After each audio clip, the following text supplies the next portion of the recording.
Dave Rubin, Tim Pool, Benny Johnson, Lauren Chen, Lauren Southern have all been exposed as Russian agents? Now, one of the things that's really odd is it seems like the prosecutors are trying to say they were duped or something. But bro, if somebody was like, Mike, I'm going to pay you $100,000 a week to stream once, I would know that's not above board. Especially if they had any like messaging they wanted me to spread. I would instantly know that was not above board. Like there's no question that they were duped. These are traitors. What are you doing? Democrats, why are you so fucking weak? This is actually the crisis that we have in America. Legitimately, this is the crisis we have in America. They're making up stories about the pro-Palestinian protesters being supported by Iran with absolutely no evidence at all. And meanwhile, the top conservative influencers online are literally paid millions of dollars by Russia, millions of dollars by Israel to spread bullshit, and nothing happens. Like, this is the actual crisis that we're facing. Tim Pool has a compound and his audience isn't even that large because he's a fucking moron and everybody knows it. And I also want to point out that like almost every single one of the people in this group is a Destiny fan or friend. Like, didn't Tim Pool and Destiny kind of like, were they buddy for the longest time? It's so odd. It's actually incredible. Didn't they spend their time attacking Hassan? Let's go ahead. Let's go over here to Tim Pool YouTube real quick. What the fuck is this? There's this idea that if you don't fall into those... This is his second channel. Oh my god, this is so sad. This is... Ugh. Hold on, let me just search bot in there. Yikes. Anyway, I have a metric. If you're friendly with Destiny in 2024, you're probably a bad person. Oh yeah, definitely. Gotta give credit to the Harris Steve tweet that caused Tim Pool to flip out on stream. Yeah, it's pretty impressive. All they knew was it was a European group wants to fund you. How are they supposed to know? I mean, no, guys, this is ridiculous. The idea they didn't know is fucking nonsense. It's outrageously not dumb. And the other thing is, wow, I'm so much better at this than everyone else. There's a couple things that I learned from here. The first is like, I make good money. Not $100,000 a week or anything, but I make a lot more than Tim Pool makes. If you take out his Russian money, I make a lot more money than Tim Pool makes. What a fucking loser he is. What a fucking loser.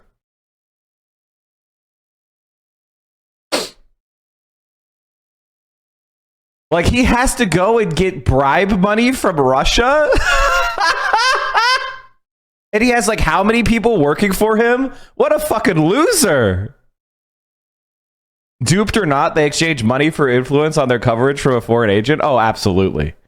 Okay, like, also, I don't care if you didn't actually know. You should have known.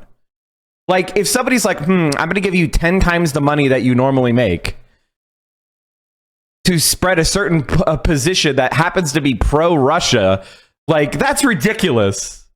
That's insane. I can tell you right now, and I can tell you right now, if all the facts were the same, but it was Hassan and I getting money from China, we would be in Leavenworth or fucking we would be in fucking Guantanamo Bay. There is absolutely no one would be like, Mike, when China came in and said they would give you $100,000 a week from it's a group from Asia. Can you imagine? I would be under the fucking jail. So these people need to be fucking executed for treason, because that's what they're committing, treason. Now, I don't mean like extrajudicially or anybody takes it in their own hands. I mean, no, seriously, charge them with treason. Let's go.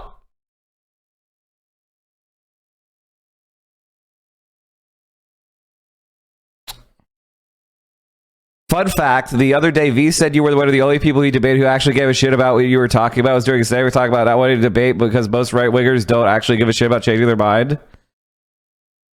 I felt that was a good faith moment for him. I know you'll probably roast me for it, but it was nice to see. I don't give a shit if he's nice to me or not. He's disgusting. And he's a fraud. I don't give a shit if he's nice to me or not. Here's the thing about me, chat. You know what I care about? Socialism. Making the better world a better place. Why the fuck? I don't give a fuck about any of these other content creators. Now, I'm a normal human being. If you're my friend, I will be your friend. And, you know, if we have a relationship that is formed over years of trust and mutual respect, I'm not a freak who doesn't care about friendship or anything. I do care about that. But like somebody I don't know, somebody who's just another personality online, absolutely not. Yeah, but you literally announced to BYD that you would promote them if they gave you a car. Gotcha. True. BYD, give me a car. Well, first of all, that's just me, you know, advertising. Hell yeah. They make good cars. I want one. What the fuck?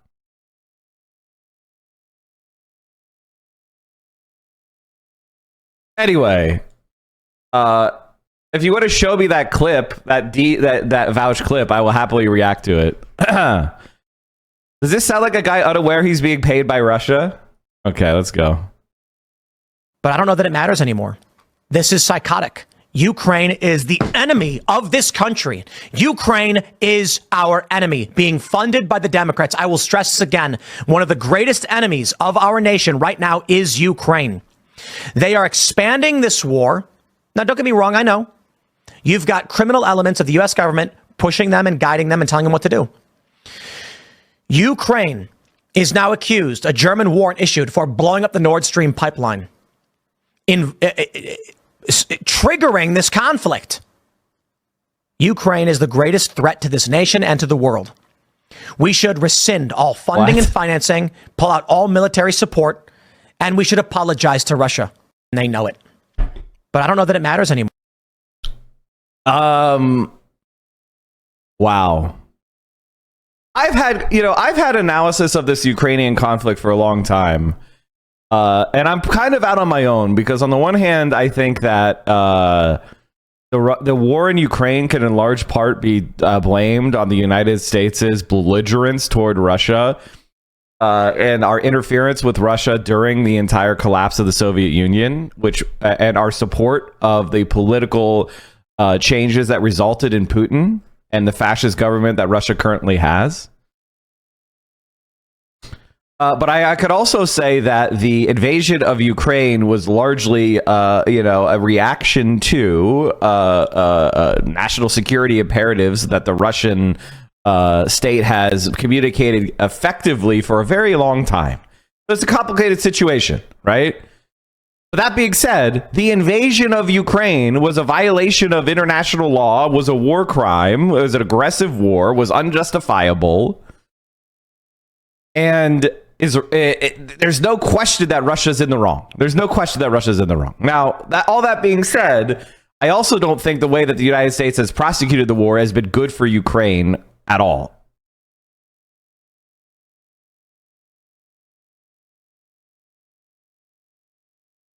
I got paid to say we should apologize to Russia. How could I have known Russia was paying me to say that? Yeah.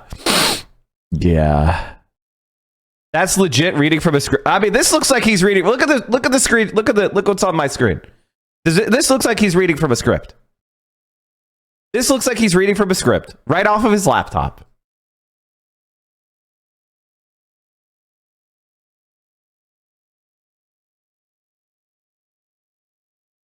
Also, the pipeline thing was after the war started. Yeah, Tim Pool is actually mentally like, listen.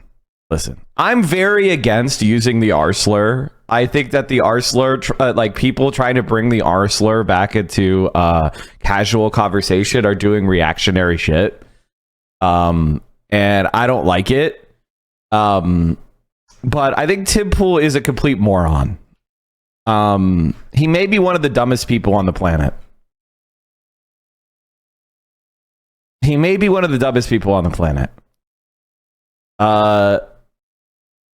It's incredible. And it doesn't surprise me that Tim Pool is corrupt and taking money from a foreign government. Like, that doesn't surprise me one iota. And let me just say this, and I want to flex on this because, you know, apparently more than 90% of his funding was coming from Russia.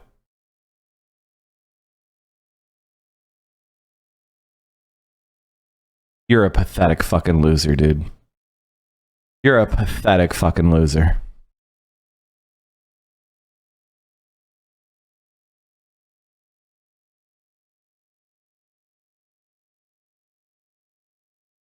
How many years ago I switched out the R word for meatball and it's been fantastic. Yeah, Tim Pool is a meatball for sure.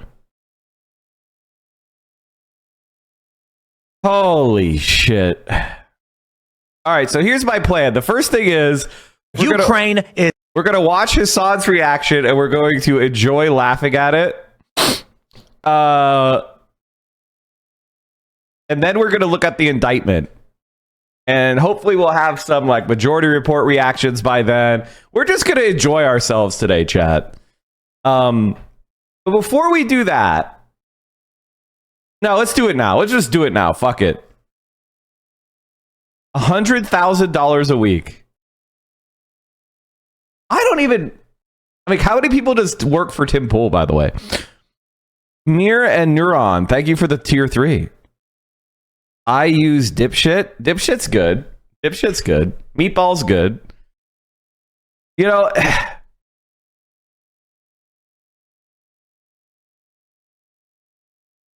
are you going to talk about the new French PM that Macron named today? He's from the right wing.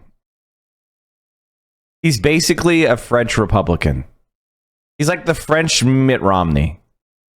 Nah, that's too nice to him. He's like the French Dick Cheney.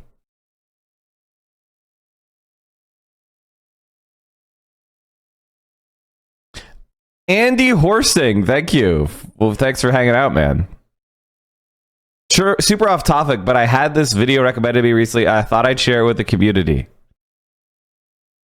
In the open halls of Cumberley High School, Ron Jones, the alt-right in tabletop games. This is interesting. This is actually really interesting. This is the primary reason I've never played Warhammer. Because it gives off fascists. It's just fascists. Fascists playing against fascists. Like, it gives off horrendous vibes. Like, the worst vibes that have ever existed in the entire planet. And it's just like, I don't want to go into that kind of space. You know, like, I don't have a problem with like hanging out with nerds. I'm a nerd. I don't have a problem hanging out with nerds that are socially awkward and being nice to them. That's fine. I enjoy that, you know? It's good to be nice to people. I like being nice to people, you know? It's fun to be nice to people and get them to open up, you know?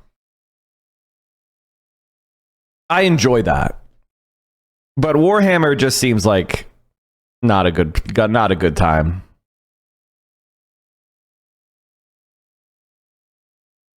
I don't know what game it is, but they had the one that simulates World War II. They could complete ensues, Red Flag. Oh, that sounds fun.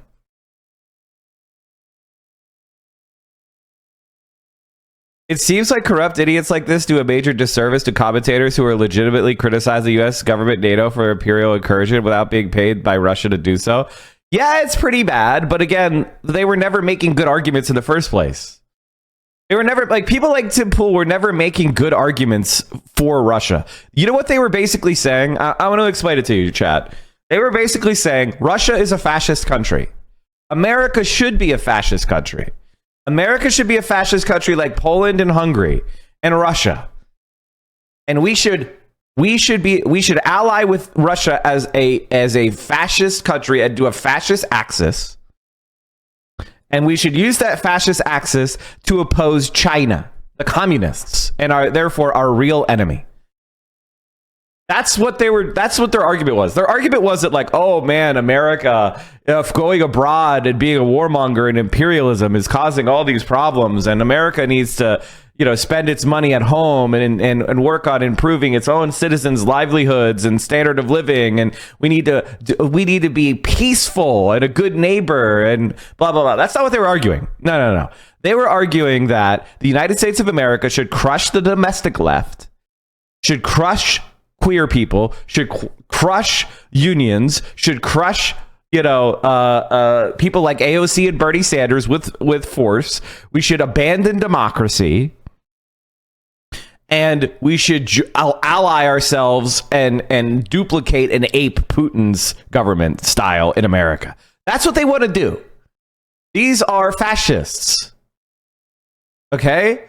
And, what I believe is that the United States of America should reach out in friendship to China and say, China, you are a great nation. China, you are the world's manufacturing hub. You have done great things with renewable energy and high-speed rail, and you deserve respect as one of the most powerful nations in the world. And we should join in mutual friendship to raise each other's standard of living. And we should engage in trade. We should, lead the world into the 21st century in peace and cooperation. We should do, arms treaties. We should respect each other's spheres of influence. We should pledge for non-interference both in each other's politics, but also abroad. We should build up international organizations to keep all of us honest. That's what the United States should be doing. Okay? The United States is not doing any of that. Okay? Not even a little bit. That's what I advocate for. How Israel spies on the United States, GDF just dropped. Asked this week about another. Oh yeah, this is a banger.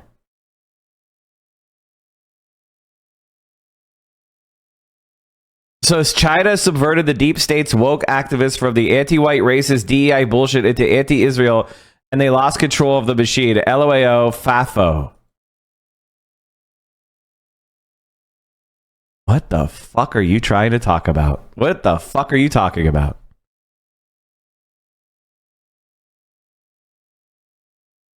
The problem seems to be the more the worship of the Space Marine is how the Empire is praised in Star Wars. I've met a lot of reactionaries in the hobby, but never been a Nazi, if that's what makes sense. Star Wars, anybody who likes the Empire in Star Wars is obviously sus as fuck. Like, yeah, it's explicitly made to be evocative of all fascist movements. It's like the entire point of the Empire is to evoke fascism and American imperialism. That's exactly what George Lucas says. He says he modeled the rebellion after the Viet Cong.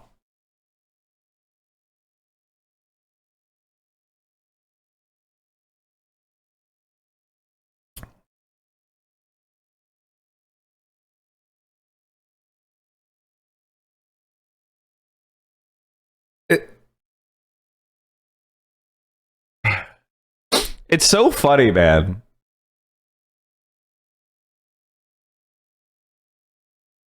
This took me a while because I heard it in passing, but I found it. What's this? It starts at 3:32. Oh God.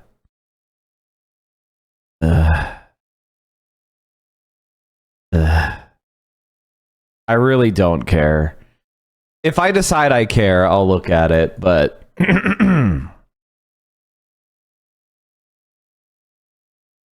I think one of the things I want to say to people that are watching political content is You don't have to watch content creators that don't know anything.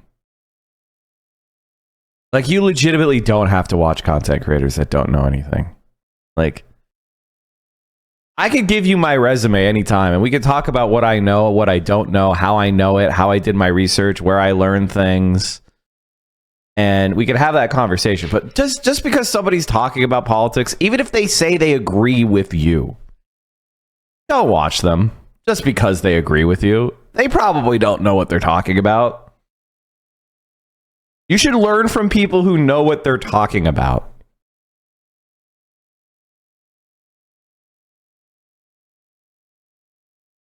All right, let's watch Hassan's reaction, and then we will look at the indictment ourselves, and let's just have fun.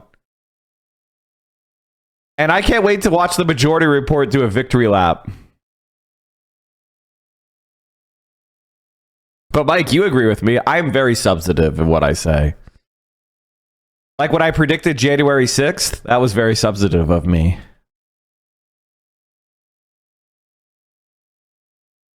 Ukraine is the enemy of this country. Ukraine. Hey, yo! What? Yo! I mean, like, can you imagine if I was screaming, Taiwan is the enemy of this country? It's it's so stupid. It's because my analysis isn't baby shit. Like, Taiwan is not the enemy of this country. As far as I know, Taiwan has now become a pretty nice place to be. I think it still has problems. There's no doubt about it. But it seems like Taiwan over the last 40 years has really developed into a relatively nice place to live and a good country, like in and of itself, right? Leaving aside the conflict between the United States and China, it seems like Taiwan is relatively impressive with the way they have developed and how their society exists. It seems like a fine province of China, one of the nicer provinces of China. But the idea that Taiwan is America's enemy is just laughably stupid, right? And the main problem I have is I don't have a problem with Taiwan in any way. What I have a problem with is the United States using Taiwan to try to contain China and put us into a situation where we might have a war with China. That's what I don't like. It has nothing to do with Taiwan. It has to do with the United States being an aggressive psycho country.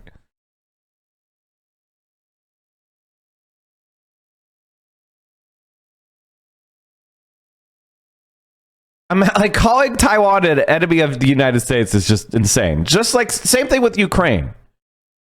Ukraine is a lot less nice of a place to live than Taiwan. Ukraine is a lot more corrupt. Ukraine is a lot more fucked up. But enemy of the United States? Hell no. That's ridiculous. This is awesome. Oh my God. Okay, by the way, $100,000, you would be screaming like that too. $100,000 a week? Don't even. $100,000 a week, you'd be screaming. You'd be like, I hate Ukraine. Sell Disney's a homosexual man. No, I wouldn't. No, I wouldn't. No, I wouldn't.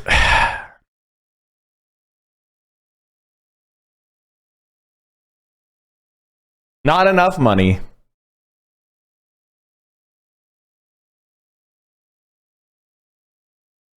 What's my price? My price to corrupt myself would need to be so much money that I could, after the end of my corruption, I could literally affect the world more so than what I was doing before. Like, it would need to be an insane amount of money. There is no amount of money, and this is true. I am a true believer. There is no amount of money that's going to make me check out and just like sit around taking the money, like living in luxury. There's no amount of money. If you gave me $100 billion, I would still say the same thing.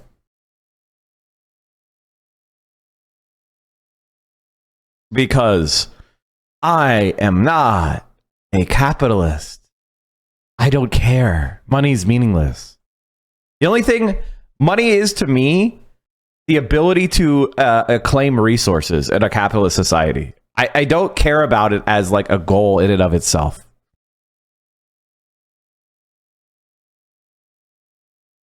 You know, like if I had a bunch of money, yeah, I would probably like buy a couple places to, you know, I would probably buy a place in Vienna, and I would buy like one place to live in America, and maybe I would like, I don't know, hire some more advisors and shit like that. You know what I mean? And then I would be trying to come up with ideas of how I can like subsidize, you know, the organized labor movement, how I could subsidize like progressive and you know, socialist politicians. That's what I would be thinking about. I would be thinking about setting up like institutions that can sustain themselves for the long term and support the left. That's the kind of stuff I would do. But I wouldn't change. Like, there's no amount of money that's going to make... Like, there's a lot of people who I think make content, even as leftists, who if they got a bunch of money would just stop doing what they're doing. If I had $1 billion in the bank, I would still roughly try to do very similar things to what I'm doing now. I would just do them better. A lot better. And I would probably spend money on pushing myself as the most I can. I would also probably harry my enemies until they quit. I'm not gonna lie. I would probably do that. You know, I'm not gonna lie.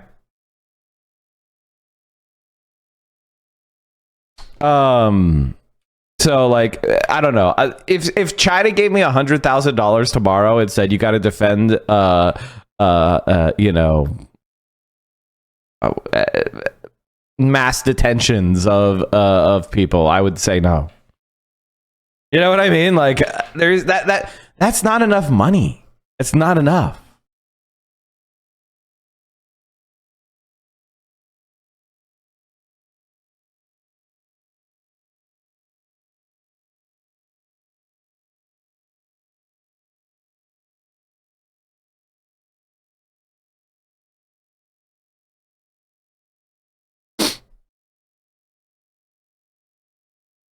You'll prevent TikTok from being banned? Ah, man. I don't know. I'd have to be a trillionaire to do that, I think.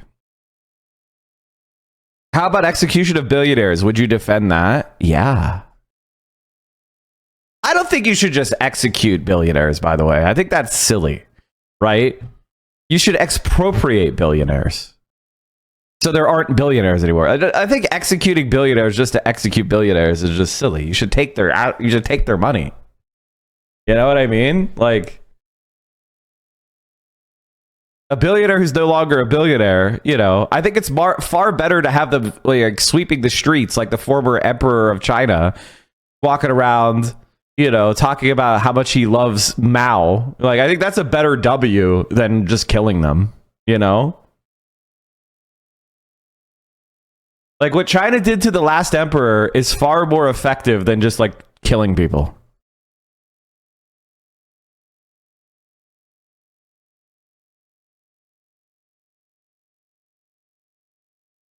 Like, having them sit there and see the harm they caused and have them feel remorse and have them feel, you know, to feel shame, that's far better.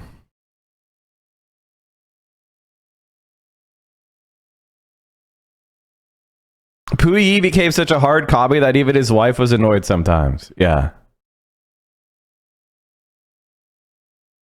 So modern China is worse in both regards. They kill them and leave their fortunes to the family. No. I think that if somebody commits a horrifying crime, sometimes it makes sense to hold them accountable for that crime, especially if it's a social crime. But just killing someone because they're a member of a class is pretty cringe. Can I buy local news channels? Yeah, that's a good idea. Although not something I'm super excited to do. I'd be more interested in like funding antitrust an antitrust organization that tries to break up the local news monopoly. Oh my god, bro. $100,000 a week, bro. That's crazy. Who came out with a statement about being a pro-Russian propagandist, a paid pro-Russian propagandist. Yeah, it's not just Tim Pool, it's people with Tenet Media. This indictment alleges that right-wing commentators like Dave Rubin, Benny Johnson, Tim Pool, and Lauren Southern, as a part of the Tenet Media YouTube channel, have been unwittingly working for a Russian influence operation. Two people described in the Tenet indictment as unnamed... Okay, guys, like, can I talk to the prosecutor? I need to pick up the phone and call the prosecutor. Who's the prosecutor? I want to pick them up on the phone, and I want to talk to them and just be like, as an online content creator, there's absolutely no way that you could get $100,000 a week for that shit. I mean, look at Tim Pool's shit, man. Like, look at this shit. There's this idea. Like, look at this shit. Searle's China. Like, there's no way that this fucking shit could get $100,000 a week and not know it was corrupt. They have cords in the background.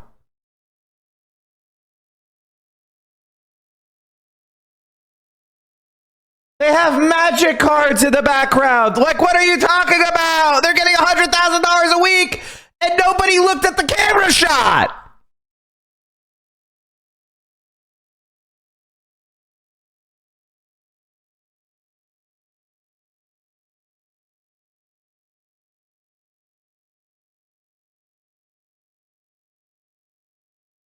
Bro, you're getting $100,000 a week. Go to Turkey. Get the hair plugs.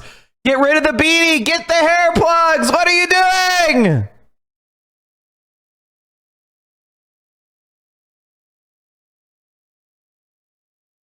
The Chinese room experiment proves AI doesn't actually understand humans. Now, okay, I want to tell you how dumb fucking Tim Pool is. The entire point of the Chinese room experiment is that it's impossible to differentiate between a human being and a sufficiently complicated machine. And like, you know, like we don't understand consciousness. That's the point of the Chinese room experiment. We don't understand consciousness. It's impossible to prove consciousness from the outside. It's basically the idea behind the Chinese room experiment. It's not proving AI does or doesn't undo X. What the fuck are you talking about? These people are so stupid. Simulation theory becomes more likely as technology advances. Humans cannot comprehend simulation theory. 8,000 views with 1.37 million subscribers, $100,000 a week.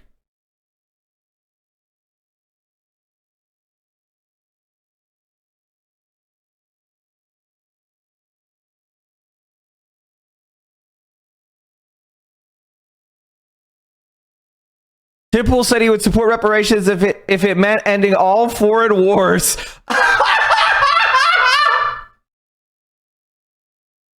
He's so fucking stupid.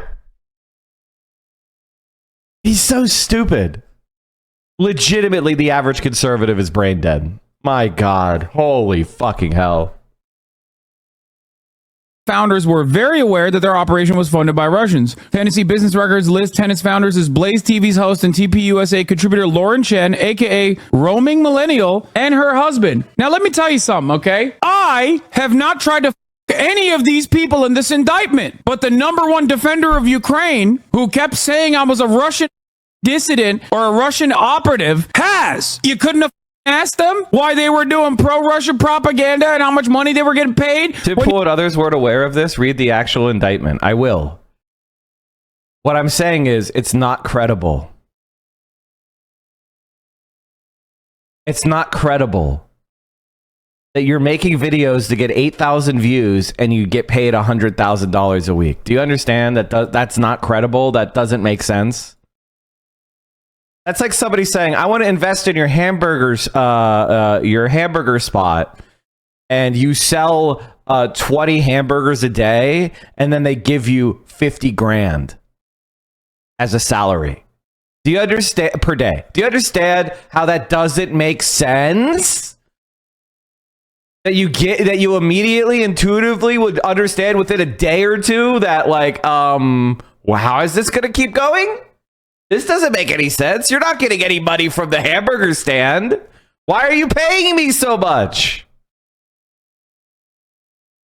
And then people start dying from food poisoning. Everybody who came to your hamburger stand starts dying, and the person comes back the next day. They're like, just keep serving the burgers exactly the same way.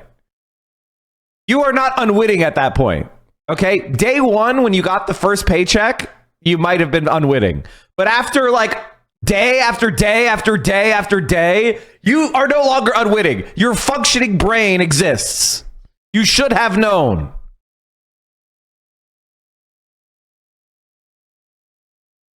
When you were trying to Lauren Southern, or when you were trying to Roman Millennial, when you were he's making fun of Destiny.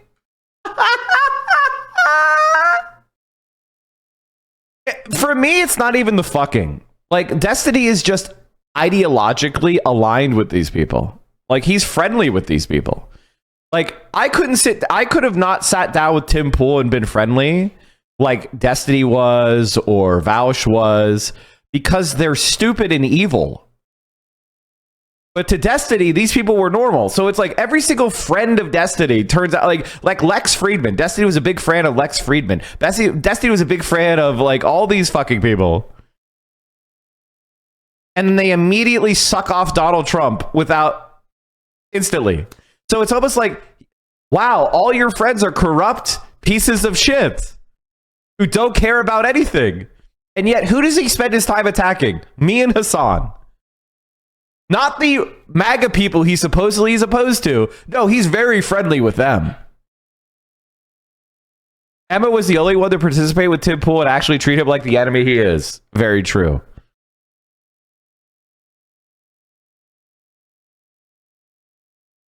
Like, he, and obviously, this can't be the only influence operation the Russians are doing, right? Like, this can't be the only one. This can't be the only one. I feel like the entire right-wing alt media space is totally funded by this shit. Nicole Starlight, thank you for the 39 months.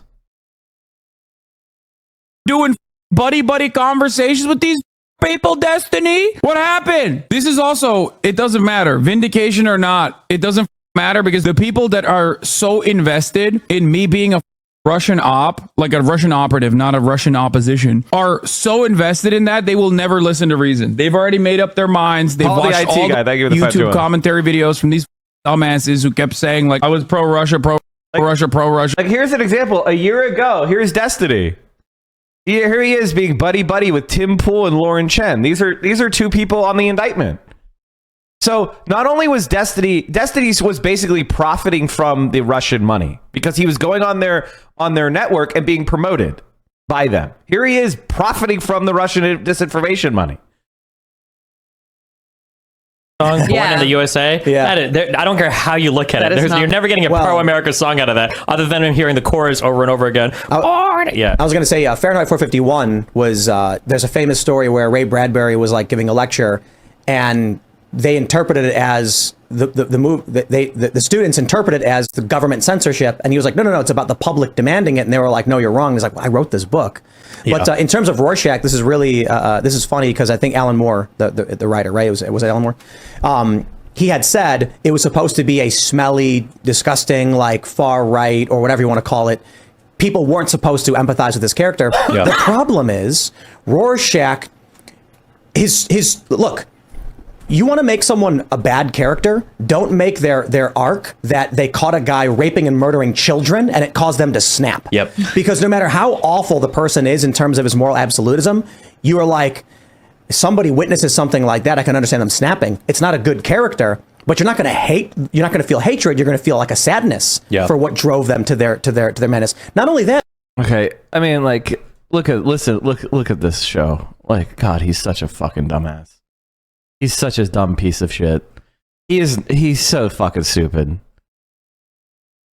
Like, I don't want to be an elitist. I really don't. I'm not trying to be an elitist. Like, Tim Pool, you're a high school dropout. You haven't spent any time academically learning about, you know, the English canon, reading books, doing so in an academic setting, learning about literary analysis. Like, you just don't, and you're not an autodidact. You're not an self-educated person. Okay. I doubt you've even read, I really do doubt Tim Pool has even read Watchmen. My guess is he watched the movie.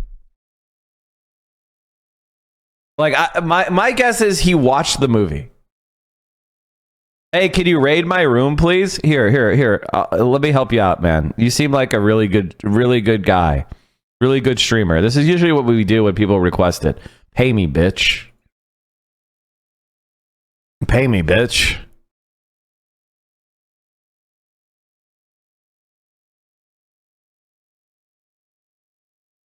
You want to crest a raid? Do you know how much? You know how much my viewership is worth? Thousands. I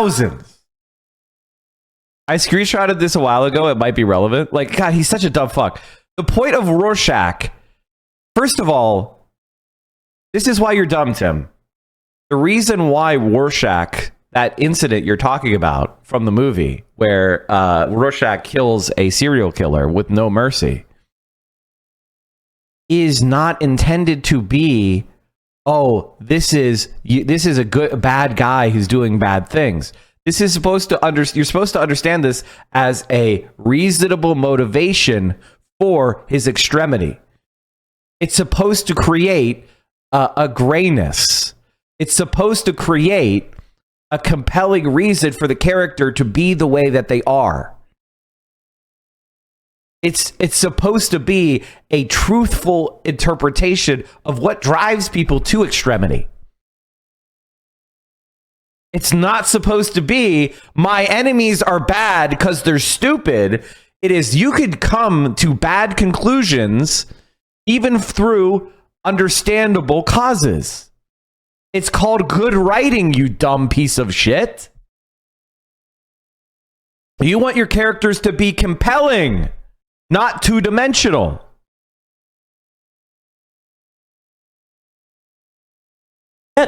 Whether it's the comic or the movie, when he's in the scene in the movie where the guy tries to kill him. I fucking told you.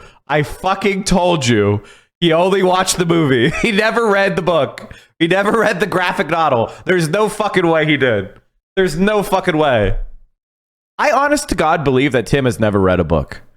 Like, as in his entire life. I don't think Tim Pool has ever read a book in his entire life. I don't believe that he's read an entire book. He grabs the tray and blocks the knife and then splashes him with the boiling.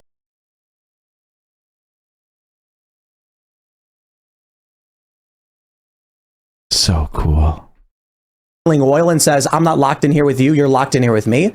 This is a guy who was defending himself and then told him to back off. So by all means, criticize him and say he's supposed to be a bad character, but you write him in this way.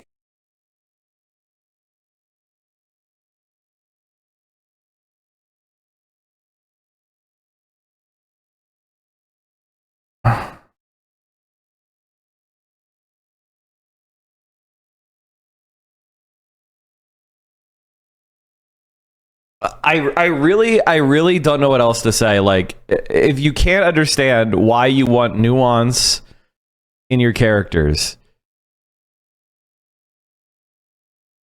even characters who you don't agree with politically, so that you could create verisimilitude. That's where the world seems real, where the characters seem to have reasonable motivations. And the reason why you create verisimilitude is so that when the characters have a conflict, the conflict seems to have depth. The conflict seems to originate from true motivations. That's what good writing is. Tim Pool is saying, if you want to prove that fascism is bad, don't have bad things happen to the fascist character, or else he will support fascism.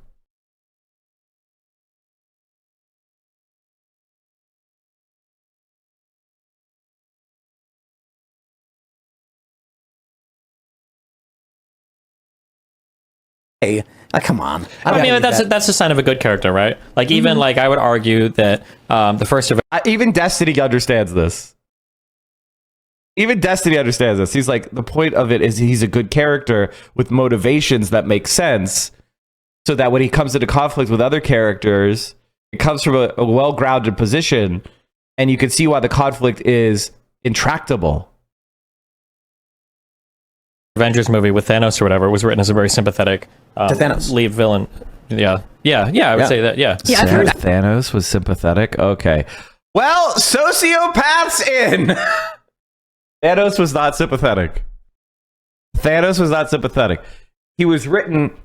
Actually, I think Thanos' story is very stupid. I think the entire idea of Thanos, which is, oh, I have the power to remake the universe, therefore I'm going to destroy, instead of just like producing more resources or creating more sustainability.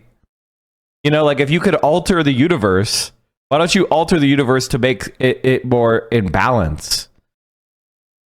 Why wouldn't you just produce more resources? Why wouldn't you have or more sustainable life cycles?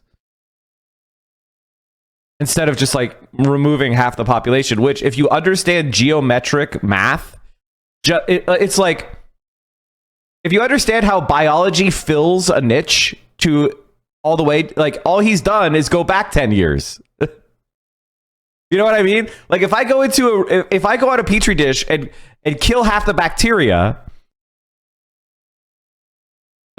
will then repopulate it, because that's exponential growth. So when you just kill half the life on the universe, you don't actually solve the problem he was purporting to solve. It's actually very stupid and poorly written and not very well thought through.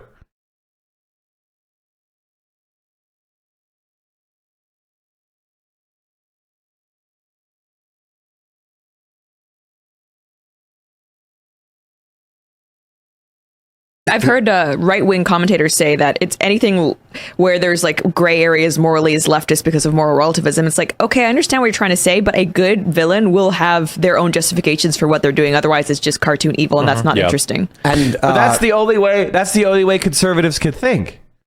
Do you see how stupid they are? This is legitimately baby brain shit. And I sometimes talk about this. And this is something that I think a lot of people underestimate, which is, I call it a low IQ fly trap. I know IQ is problematic in its own ways, but I think that it does. What I really mean to say is everybody has a certain amount of mental horsepower, right? And the amount of mental horsepower you have can vary through a whole bunch of different reasons. You know, from genetic to environmental to just how you're feeling, your stress level, like your ability, like, you know, how distracted you are, how comfortable you are, if you're hungry, if you're sick. Like, we all have a different level of mental horsepower day to day, and it fluctuates, right?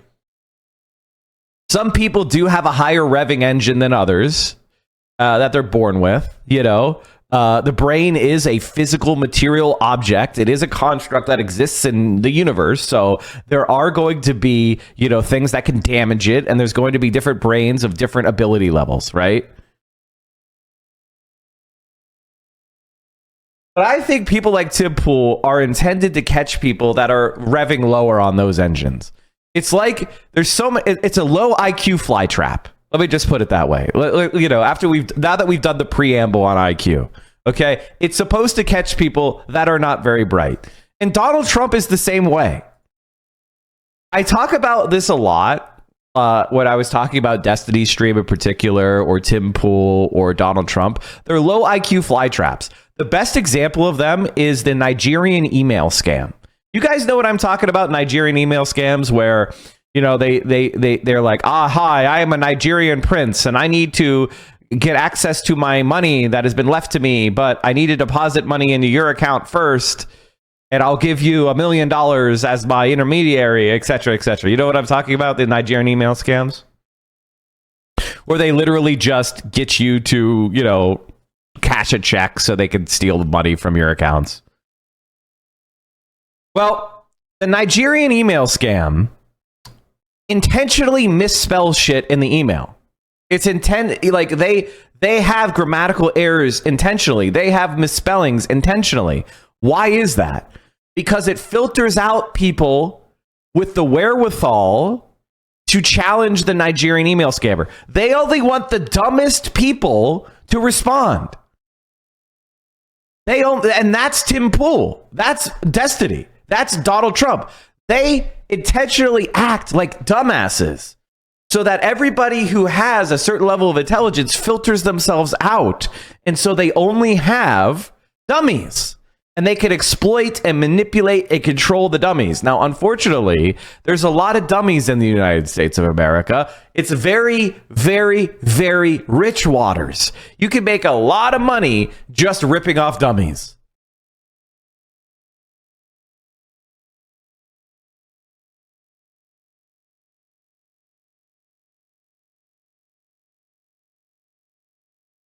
Well, Macron just did a soft coup by naming a right-wing anti-immigration establishment guy as an ex-French PM, completely ignoring the election results. Are you surprised? Are you surprised? Western democracies are democracies because they're Western, not because they're democracies. So this is all going according to plan. Yeah. Yeah. I mean, it's always this way. That's exactly what happened in Germany before Hitler took power. They put in basically a center-right guy, and the center-right guy in the moment of decision sided with the Nazis because of fear of the left. That's always what happens. Because the right-wingers would rather do a fucking genocide than pay 10% more in taxes.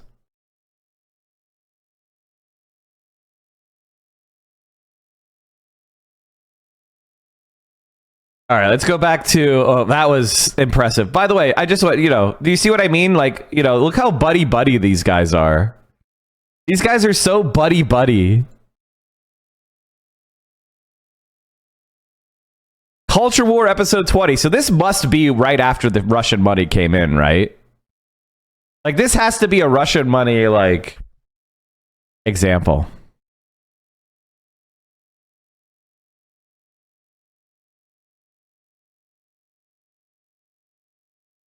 From the jump, they will still if we want to play with the low IQ trope, it would be more fair to point out that most of those people with actually mental disabilities are able to profit from evil the same way people like Tim Pool has been. Oh yeah, absolutely.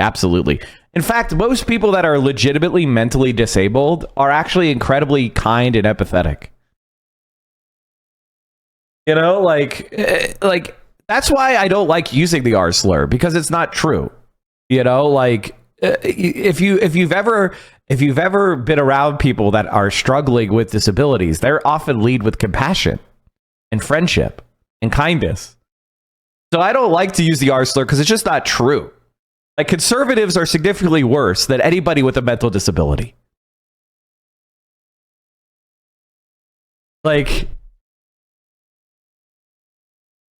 So it's probably not fair to even use the phrase like low IQ. You know what I mean? Because there's plenty of people that are dealing with challenges with mental health or mental disability who are far more empathetic and kind and cooperative and productive than the average conservative. Continue with the investment that they've made. But I just want to point out, seems like who are pro-Russia got. Seems like who are paid propagandists got. A new DOJ indictment that it alleges that RT employees covertly funded. The idea that they know, I think it's unreasonable for them to at this point declare that these guys didn't know. I think all these people should be arrested. I think all of their phones should be searched. I think all of their communications should be examined. Like I think these people should be shut down for the time being until they can clear their name. By a U.S. company with $10 million in order to push pro-Russia content. The company's based in Tennessee. There's one media company based in Tennessee with the same phrase listed in the indictment. The Canadian entity that owns Tenet Media, of course, is owned by Lauren Yu Sum Tam, also known as roaming millennial Liam Donovan, on the board of directors. Or was it roaming millennial? Is that what her name was? Am I saying that right? What the was her name? Lauren Chen. You know, people that Destiny is definitely cozied up to over the last couple of years. It remains to be the truth that Canada is not sending their best. They're either sending their worst or they're sending their best in some instances. But like usually in the realm of politics, Canada is sending their absolute worst. The indictment specifies that 2 of the people who work for this Tennessee company Tenet were deceased. Yeah, deport these motherfuckers. Deport these motherfuckers.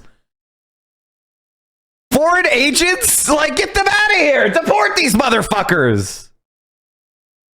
Meaning they didn't know that the Russian government was running an influence off. Dave Rubin has 2.4 million subs and Tim Pool has 1.37. So the 2 people that were deceived. If you guys understood just how I would be, oh my lord, you know, if I was in charge of this shit, oh my god. These guys would be under the prison. They would be in solitary confinement right now if I was the fucking AG.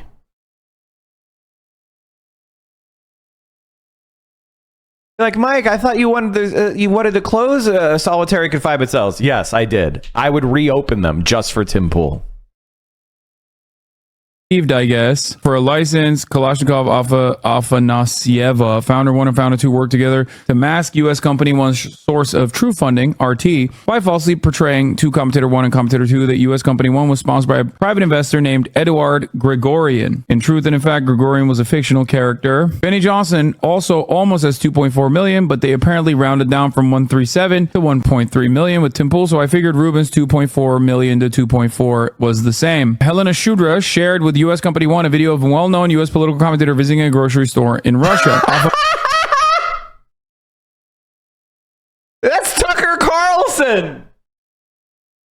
Nasieva posted the video in the producer Discord channel. Later that day, producer 1 privately messaged founder 2 on Discord. They want me to post this, referencing the video that Afanasieva had posted, but it just feels like overt shilling. Thinks we should put it out there. Producer 1 acquiesced, responding, all right, I'll put it out tomorrow. Now, what I find really funny about this is that, like, why are we not doing this for Israel as well? Because that would, of course, mean literally virtually every top level media commentator would be in the crosshairs in this way. Most of our politicians too. AIPAC gets to operate without ever being hit by FARA on a regular basis. What's that about? AIPAC just spent $20 million to oust 2 progressive lawmakers, and Israel was caught running a $2 million influence campaign, but you'll never hear Russiagate stenographers utter a peep of protest. Yup, it's true. Isn't that purely because Israel's an American ally and Russia is an American adversary? Is Israel an American ally? Do they seem to be operating like an ally recently? What's the ally? What does Israel give us? No, in all seriousness, they inflame the world against us. The Muslim world is like, 1.3 billion people. The Arab world is 450 million people. Like $3 trillion worth of economic activity in the Arab world. Like, what exactly is Israel giving us? Like nothing.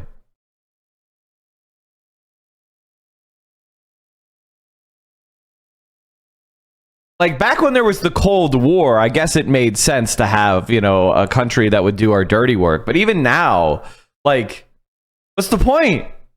It just inflames the world against us. It makes more countries not want to ally with the United States. Because if we're willing to, exterminate Palestinians, you don't think we would exterminate Indonesians? Oh, wait, we already did. Like, they give us the Palestinian laboratory where we perfect new surveillance mechanisms. As if America gives a shit about civil liberties. We could just do it here at home. Like, what do you even mean? They're not even a U.S. military base. They're not even a military base. Turkey has given us a better and more important base called Incirlik.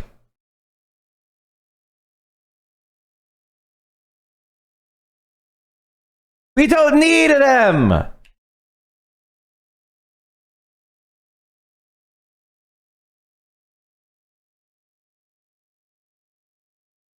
We don't even need them. We already have one.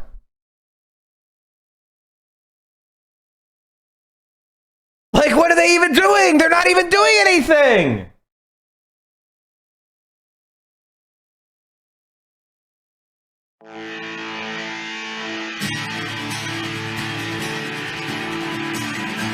Merhaba, hoş geldiniz. Hello and welcome to the 39th Air Base Wing at Incirlik Air Base in Adana, Turkey. This area of the world is not only an important place from a strategic perspective. So, like, what are you talking about? They're not even useful. They're not a member of NATO. If America gets attacked, Israel has no obligation to defend us. Turkey does. They're not even a fucking useful ally. They give us absolutely nothing that we don't already have. If Israel broke up and sunk into the Mediterranean tomorrow, it wouldn't affect the United States at all. At all. Feel like it. I don't know. What you're saying doesn't make sense because then Bob Menendez would be free right now. So would Henry Cuellar. Bob Menendez's crime is that he got payments from Egypt, another American ally. Yeah, Eric Adams in trouble for getting payments from Turkey. Some legwork in this thread on identifying the other unnamed and very lightly masked commentators in this incident. Matt Christensen. Doesn't this guy hate me too? I feel like I've seen this guy make videos about every single person who hates me and Hassan is a Russian agent. You could just assume that from this point forward, which makes sense because Russia is a fascist country. And as I've always said from the beginning, like, the cringe of like, oh yeah, you think that it's bad that the United States is fighting a war against Russia. You're a Russian agent. Is one of those things where it's truly incredible when there's actual Russian agents that they love to suck off.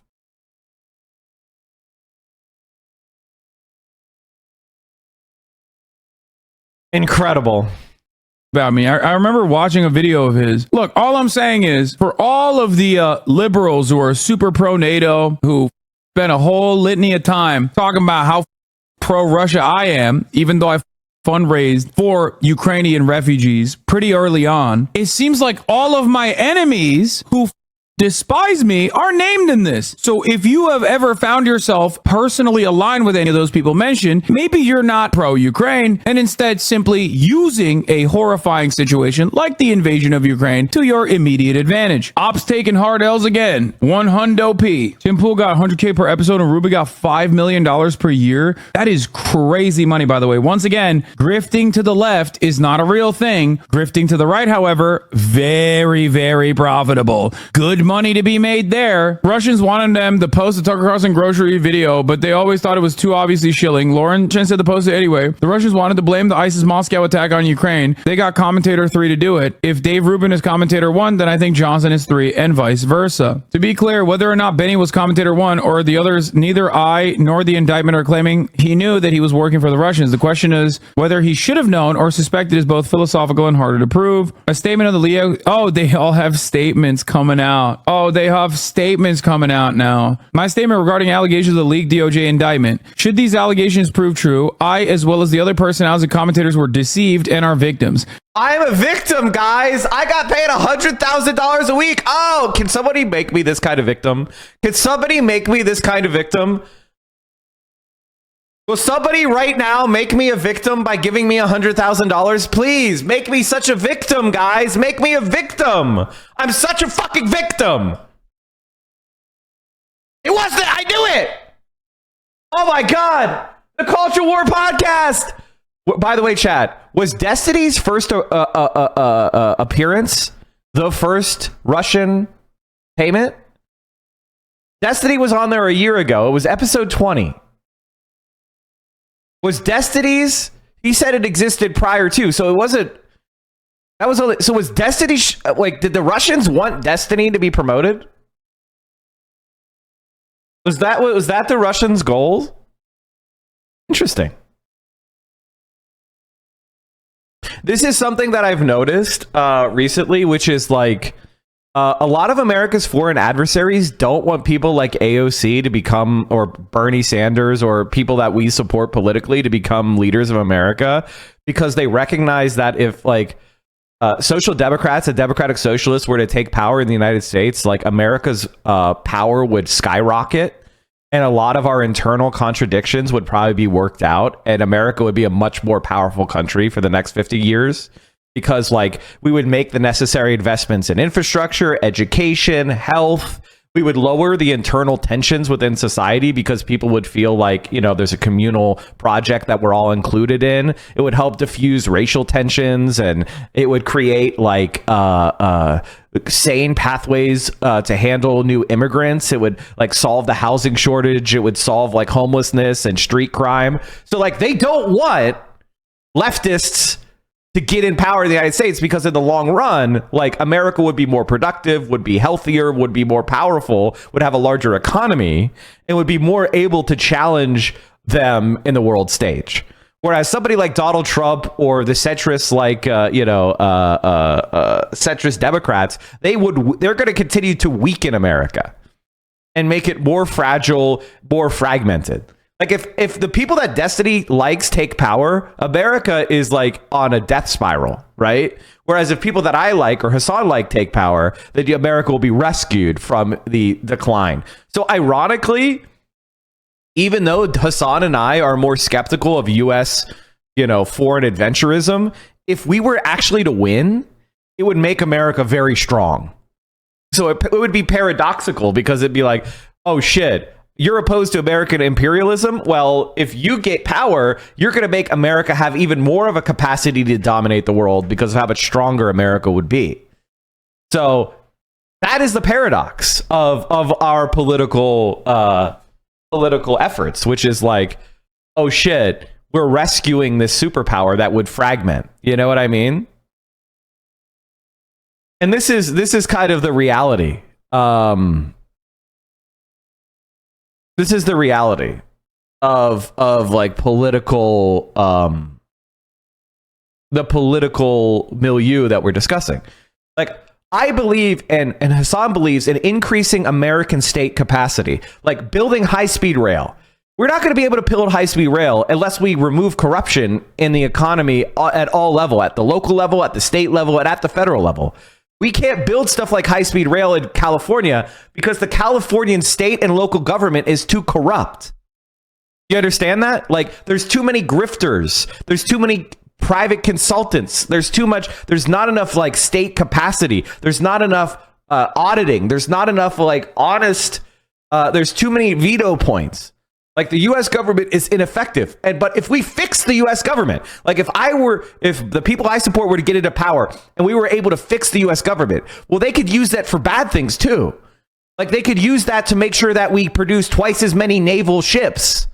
You know what I mean? Like, right now, we can barely produce any destroyers because we're so corrupt that anytime the U.S. government tries to buy a naval warship, half the money gets stolen right off the top. But if I were to fix the American government's procurement process, or the people that we support fix the American government's procurement process, that would result in them like being able to build naval ships at twice the rate. And that would make America's military much stronger. Because right now we can't even really do anything. It's mostly just a gigantic looting fest. And like the Pentagon takes $1 trillion and just gets stolen, really. They don't really produce much in the way of like actual material. Like, that's why we can't even support Ukraine in their war against Russia. We're running out of shells because we're just so corrupt and inefficient. So like if people like me and Hassan got into power, or people that we support, that would be so good for the imperialists, because it would allow the American state to clean itself up and become more effective. So that's kind of like part of the reason why, maybe it's okay that we didn't win, because in the long run, America's on a more terminal and unhealthy trajectory right now. I cannot speak for anyone else. Did you hear how the U.S. gave up fighting the Houthis in the Red Sea? Oh yeah, we got defeated by the Houthis. I think I might have pulled this up to read. I was gonna use this to laugh at America at some point. Here it is. Today, the blockade is stronger than ever, and American military has given up on trying to lift it. Just a fortnight ago, faced with a deterrent bolstered by 0 U.S. aircraft carriers, the Houthis managed to board a Greek-flagged oil tanker, plant some explosives, and chant, "Death to America, death to Israel," as the vessel went up in flames. Last week, the Pentagon quietly admitted that the tanker is still on fire and appears to be leaking oil. This should probably be huge news. One of the most important trade routes in the world is now blocked by a ragtag group of militants, and the U.S. Navy has thrown its hands up in defeat and sailed away. And yet, we just don't want to talk about it. This is what I'm talking about. The United States of America is an incredible paper tiger. And that's why they're panicking over China. Because China isn't a paper tiger. Of the company as to what they do or to what they're instructed. Let me explain something to you guys, by the way. I get asked to do ads in the political realm all the time, especially during election cycles. Now, they're not paid propagandists for like a foreign government or whatever, obviously. That would require an additional layer of stupidity. But beyond that, why the are you taking ads from any political operatives whatsoever? Why are you taking ads to be pro a certain political position? Isn't that... I would take ads from people who I already agreed with. I would. But here's the thing. I probably wouldn't, now that I think about it, for more than 5 seconds. Because if somebody came to me that I agreed with and was like, "Mike, we want to buy ads on your channel," I'd be like, "Fuck no. Let me raise you money. Just come on my stream. Just have the principal come on my stream and say how great my community is and how important the work we're doing is. That's all the advertising money I want from you. Just come on and validate what we're doing here, and I will help you fundraise." Like that's what I would do. I wouldn't even want their money. I'd say, go spend that money on direct mail or something. That exactly what you're supposed to be against? It doesn't matter that this is like pro-Russia. Even if it was like pro-gun laws or you know, pro-guns, you shouldn't be taking that ad at all. The is wrong with you? You're supposed to be independent media. So I don't do this. I agree. Aren't you supposed to have your own independent opinion on subject matters? Why are you taking dumb dropouts? Like, what would Destiny do if you couldn't stream? What would Tim Pool do if he couldn't stream? Serious question. What would they do?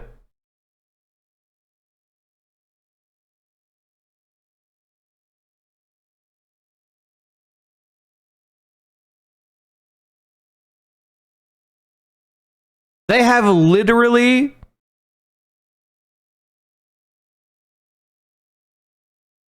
firstly, the reason Turkey opened the Incirlik base to you was given to the Turks in America because the former Russian communists had nuclear power to Cuba, and this crisis has disappeared. And secondly, Turkey would no longer use the Incirlik base against the Iranian nuclear threats. And also, it should not be forgotten that Turkey is entering the BRICS.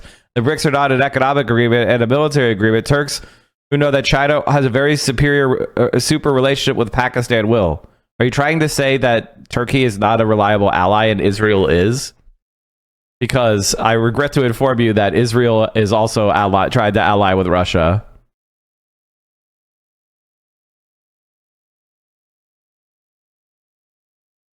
Like if Tim Pool and Destiny didn't have streaming, they have no skills and no knowledge and no ability to get it.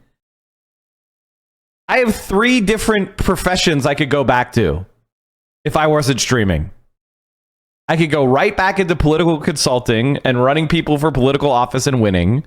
I could go and do commercial aviation and become a fucking airline pilot.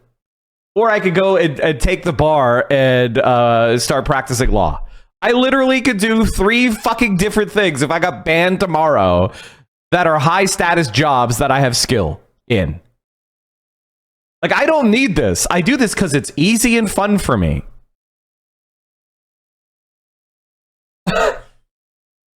Like that's why they're corrupt, because they're nothings. They don't have any skills. They're useless.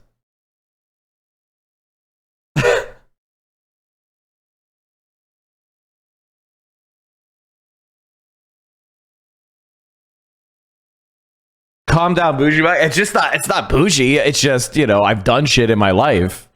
Like, the reason my stream popped off is because I actually did shit.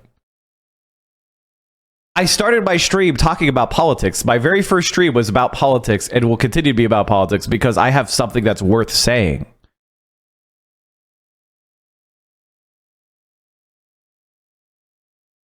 Let's keep going. Taking money from a group, even if they're not pro-Russia, even if it was just a regular, homegrown American political group. Why are you taking money from them to say certain things? How should any of your fans ever believe you ever again for the rest of time? Will you be paid for this take? Will you actually be telling your genuine opinion on this take? Do you agree if it was a pro-Ukraine ad? Yeah, even then. What do you mean? Even then, if you're a political commentator, you should not be getting paid by pro-Ukrainian media either. What the Either way, that's why I said if you're a Republican and you're getting paid by like a gun group or whatever, even if you're pro guns as a Republican, you shouldn't be getting paid by a political group overall. Never at any point did anyone other than I have full editorial control of the show. And the contents of the show are often apolitical. Examples include discussing spirituality, dating, and video games. The show is produced in its entirety by our local team without input from anyone external to the company. TCW is a separate company not associated with timcast.com or other properties. It exists solely for the production of the Culture War podcast. That being said, we still do not know what is true, as these are only allegations. Putin's a scumbag. Russia sucks donkey balls. And to the journalists who wish to jump the gun, create their own narrative, or lie about what is currently going on, you can eat my Irish.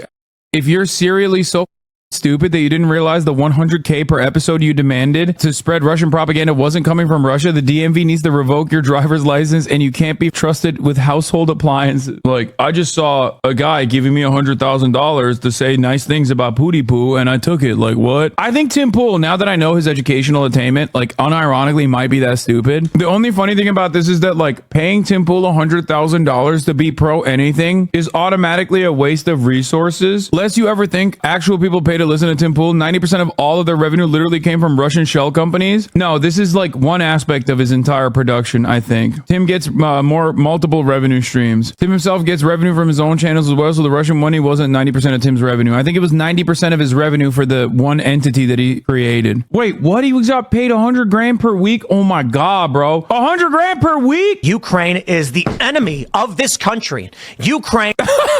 Hey, yo! What? Yeah! This is awesome. Oh my God. Okay, by the way, $100,000, you would be screaming like that too. No, I wouldn't. But let me just say, like, think about all the times that that all these right wingers called me and Hassan, especially Hassan, like Russian agents and Putin supporters, and then they went and sucked each other's dicks. They went and sucked off fucking Tim Pool at all these people in their little podcasts. It treated them like they were respectable. Incredible.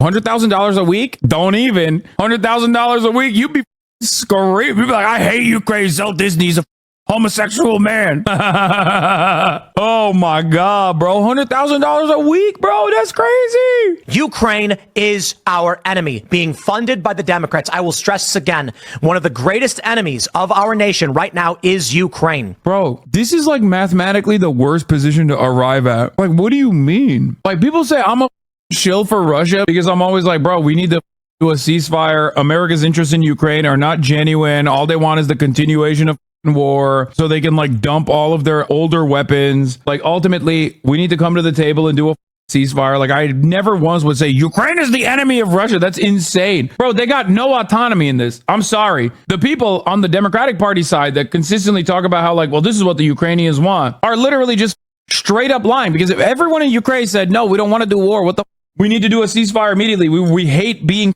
slaughtered. America would still be like, okay, well, what if it was okay for a couple more people to get slaughtered, because we really like the situation right now that we're in currently. We love that you guys have, destroyed half of the Russian artillery. I mean, it wouldn't take much before the CIA literally puts a psychopathic, like rabid right-wing ultra-nationalist in power if Ukraine actually changed trajectory, I think. But again, this proves the point that I was making, which is giving Tim Pool money to be pro anything is such an L for whatever your cause is, dude. I love that. Criminal elements of the U.S. government pushing them and guiding them and telling them what to do. Ukraine is now accused, a German warrant issued for blowing up the Nord Stream pipeline, triggering this conflict. Okay. This is actually really instructive. Why did he say triggering this conflict? Bro, they blew up the Nord Stream pipeline after. That's number one. And number two, literally, I think he's reading a script. This is instructive.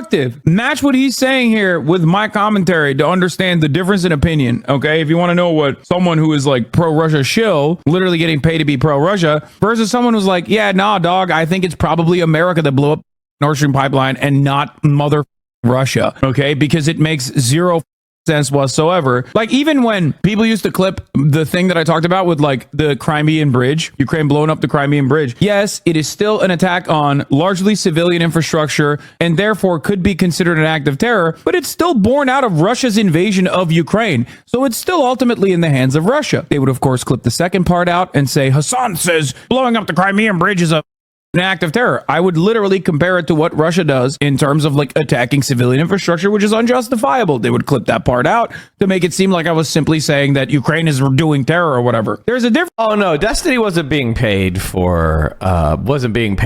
by Russia, but I think it's pretty clear that these influence ops, you know, birds of a feather fly together, right? You know what I mean? Birds of a feather fly together. I don't think Destiny is being paid by Russia. The difference between that, my analysis, which still lends the blame in the hands directly of the responsible party, Russia, they give it the tier versus one. this guy being like, Ukraine is the number one enemy of America. Ukraine has a valid interest in freeing their borders, violator of their sovereignty, the most moral and understandable and righteous cause. Our interest as the United States of America in Ukraine, not exactly in the same level of infallibility. Just like the thing about that is like, okay, this is absolutely 100% true, but why is there a war in Ukraine right now? The reason why there's a war in Ukraine right now is because the Ukraine had a coup of the democratically elected government, which caused a separatist movement supported by Russia to split off large sections of eastern Ukraine. And Russia seized Ukraine because it is their warm water port for their navy. Otherwise, they would be stuck with icebound ports. Maybe not true anymore with global warming kicking off, but you get my point. Like, there is a Russian strategic imperative to maintaining control of Crimea. So, because the United States fomented a coup of a democratically elected government that led to internal Ukrainian separatism fomented by Russia. I'm not saying Russia's innocent. And then, so we've had this situation cascade on itself. Instead of the United States operating with mutual respect with Russia, instead of understanding their reasonable strategic national security imperatives, just like the United States would not tolerate Chinese bases opening up on Cuba, right? The United States of America would not tolerate Russian bases opening in Cuba. Okay, we wouldn't. We would be in Mexico, right? We would be very, very, very, very, very, very, very, very aggressive against that kind of thing, because it would represent a strategic risk to our national security. It would move combat forces within our ability to react in a fast manner. So we would be very much against that. So this is just a reality, right? Now, if the United States had gone to Ukraine and had a completely different perspective going back to 2014, and had tried to find peaceful assurances and keep Ukraine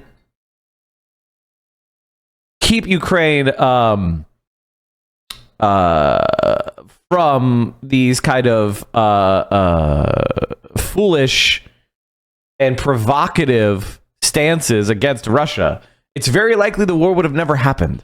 Like, for example, if the United States had sworn Ukraine is not going to enter NATO, if NATO had pledged neutrality with NATO, it's very likely this wouldn't have happened. If the Minsk agreements had been fully implemented, it's very likely this invasion wouldn't have happened. So, like, you know, the United States definitely played a part in fanning the flames of this war. And right now, the United States is pouring weapons and arms and money into Ukraine to prop them up. Without the US's support, without NATO's support, Ukraine would not be able to resist Russia. The war would have already been over. This is a fact.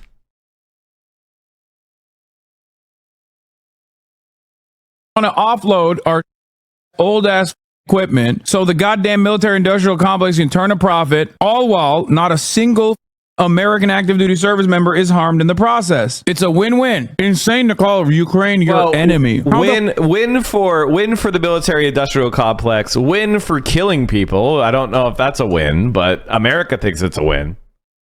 Are they your enemy? They were invaded, dog. Yeah, they were just sitting there looking pretty, waiting to be invaded by Russia. They are the enemy, the biggest enemy. Bro forgot about like all the other things that he could be talking about on a daily basis, like China or Iran. Also stupid to say, but like Ukraine being the biggest enemy is awesome. I say right-wing grifting is obviously an incredibly fortuitous endeavor, and this proves it once again. Was a Russian asset. Before people say, Hassan, you like certain people that used to work for Russia Today. I do. Abby Martin used to work for Russia Today. Back in the day, Russia Today was not the Russia Today it is now. It definitely still had those same elements, but pre-invasion of Ukraine, Russia Today used to do this very interesting thing where on the 1 hour, they would have like someone who is like militantly anti-imperialist. The next hour, they would have someone who is like insanely right-wing. Just so you guys understand, like their goal was to cause as much chaos and confusion in American politics. Of course, that's the point of their media campaign in general. It makes sense. America does it all the time. What do you think Voice of America is? Having said that, there was a time when Russia Today had like the funniest lineup of commentators where they would have like the anti-imperialism hour with like Abby Martin, followed up by like, are the Democrats transing the youth? Dude, I love this. Benny Johnson. Oh my God, this comeuppance is fire, dude. By the way, when you see these names, Benny Johnson, Tim Pool, Lauren Chen, Lauren Southern, remember what I always tell you. You can tell a lot by a man and their political opinions by seeing who their enemies are. There have been a litany of supposedly leftist political commentators that have on me for years and years and years. Spent a whole lot of time doing that, as a matter of fact. And I never really responded in kind. What you have to remember is that's because I thought it was unproductive to on those guys, because sometimes we're in alignment on certain issues. I spent my time on these guys, okay? Because I think it is really stupid to try to farm a Nazi groped up base of support by on like random trans influencers on Twitter, or by on random leftist influencers who also had a lot of smoke for me. You know what I mean? I am not a deeply unserious person who's only invested in the drama. Just remember that. Know beside whom you stand and know who a man presents himself as the enemy of. Great stuff overall. Really cool. Love the story in general. Big fan. Incredible.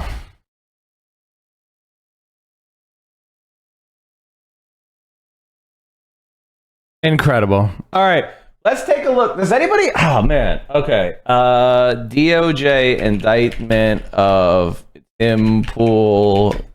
It's not of Tim Pool, but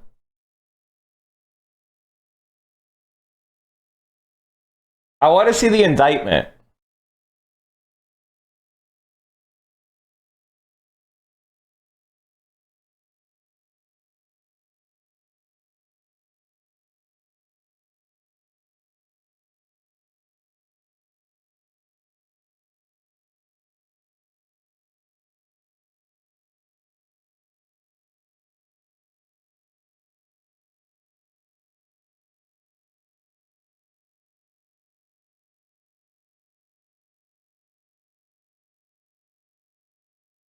Two RT employees indicted for covertly funding and directing a U.S. company that published thousands of videos in furtherance of Russian interests.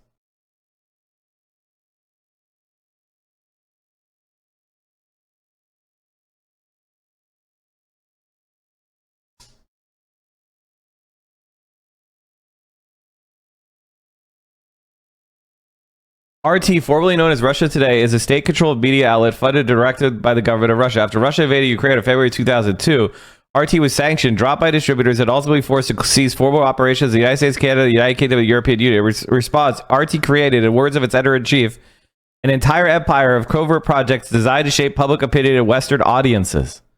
One of RT's covert projects, as designed herein, is in its funding and direction of a Tennessee-based online content creation company, U.S. Company One. The defendants deployed $10 million laundered through a network of foreign shell entities to covertly fund and direct U.S. Company One. U.S. Company One publishes English language videos on multiple social media platforms, including TikTok, Instagram, X, and YouTube. Using multiple fake personas, they edited, posted, and directed the posting by U.S. Company One of hundreds of videos. Many of the videos published by U.S. Company One contain commentary on events and issues in the United States, such as immigration, inflation, and other topics related to domestic and foreign policy. While the views that expressed in the videos are not uniform, the subject matter and content of the videos are often consistent with the government of Russia's interest in amplifying U.S. domestic divisions in order to weaken the U.S. opposition to core government of Russia interests, such as the ongoing war in Ukraine. Since publicly launching in November 2003, U.S. Company One never disclosed to its viewers that it was funded and directed by RT. Kalashnikov, Afanasieva, Founder 1 and Founder 2 also worked together to deceive two U.S. online commentators, Commentator 1 and Commentator 2, who have respectively have over 2.4 million and 1.3 million YouTube subscribers. Okay, now we have a date, November. Let's go over here. So, let's see. The Culture War with Tim Pool. Episode 20. Let's go ahead and look at these. The Culture War podcast. Episode 1.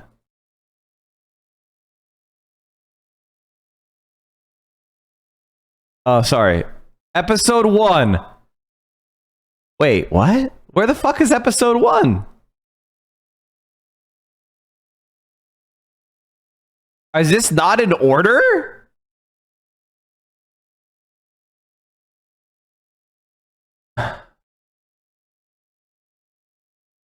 This is 4 months ago and it's at the bottom of the list. Oh my Lord in heaven. Someone save me.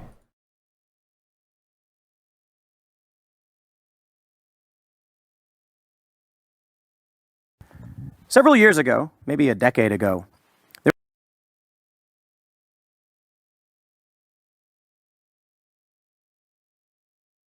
I love search.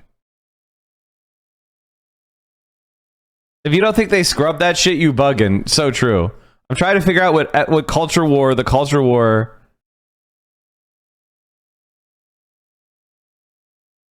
Like, oh my God, can you not sort this by like? I hate YouTube so fucking much. I hate YouTube so fucking much.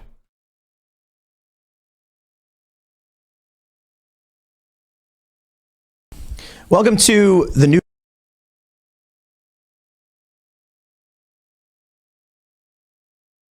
So Culture War 1 was February 24th, 2023.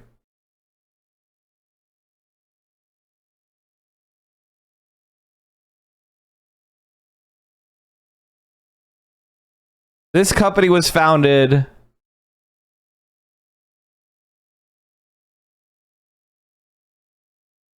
Did they say when? February 2022.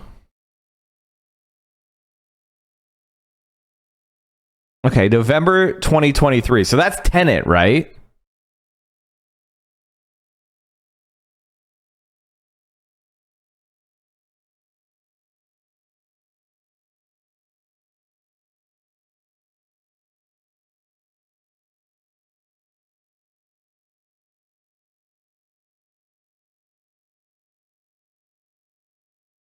And the very first person he put on Culture War was Ollie London. I'm curious.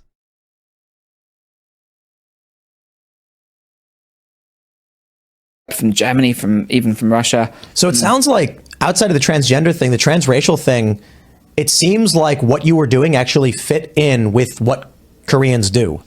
Like you getting surgery.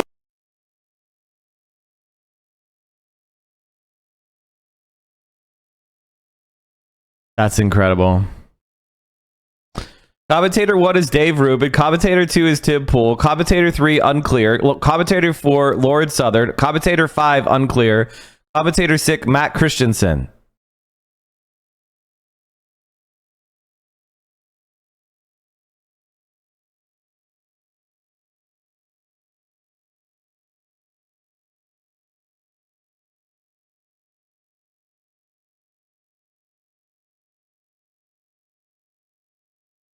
Two people described the Tenet indictment as unnamed founders were very aware their operation was funded by Russians.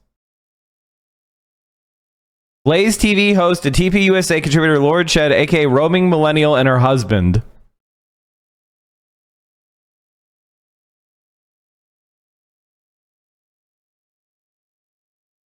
Funny moment in the Tenet indictment. A Tenet founder who had told YouTubers their funding is coming from a Western European businessman emails the investor for more money. When no one responds, Tenet's founder drops the pretense and Googles time in Moscow.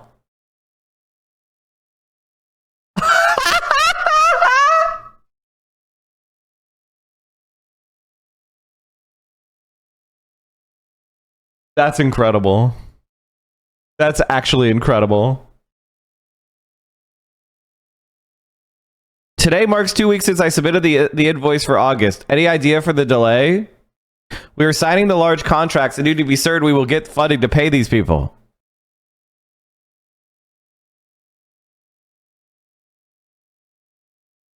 Persona 1 did not immediately respond. While awaiting a reply from Persona 1, Founder 1 searched for the then current time in Moscow, specifically at approximately 8:50 Central Time on or about September 11, 2023. Founder 1 searched on Google time in Moscow. The time was, in fact, approximately 4:50 a.m. in Moscow.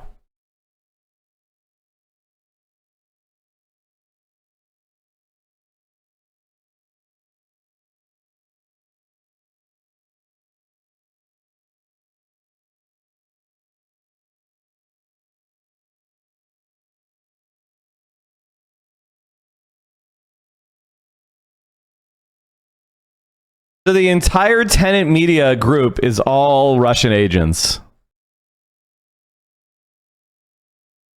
Incredible.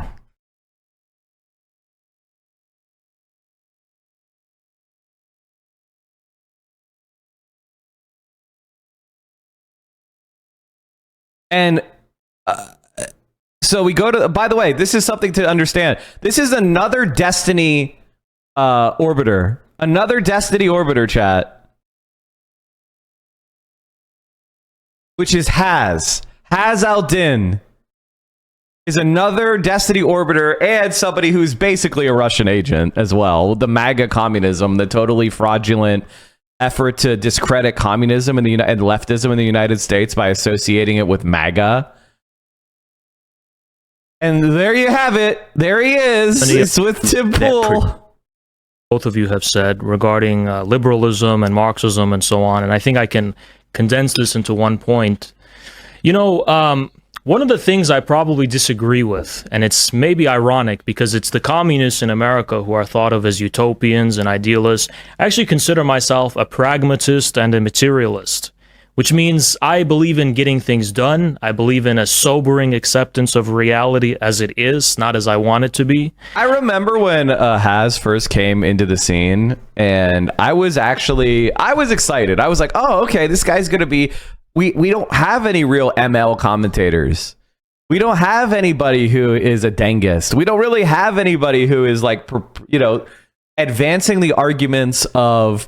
you know, the Chinese Communist Party or somebody who's going to be pro-Soviet. You know, we don't have anybody that's somebody from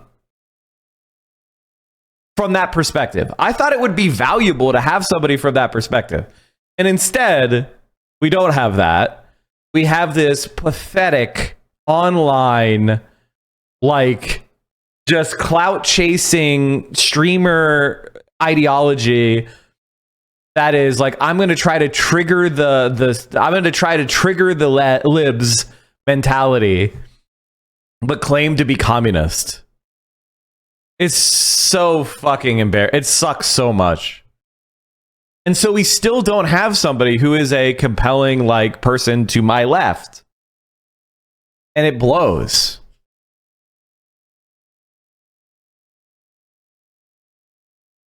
And part of that means I have to appreciate, for example, I cannot accept this notion of a pure liberalism, which I think is at the root of much of this disagreement. It may have been true, as you said before, that liberalism promotes this ability to kind of be outside the system. Okay, sorry, guys, we're not going to watch that. It's too boring. But, yeah, what a shameful situation. Okay, let's keep going.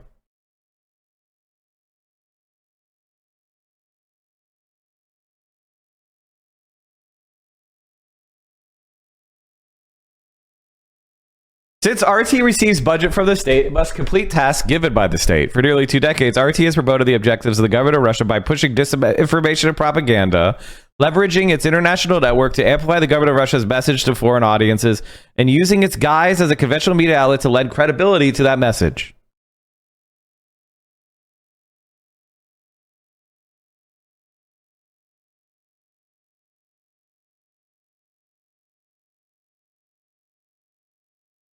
In or about March 2022, following Russia's invasion of Ukraine, okay,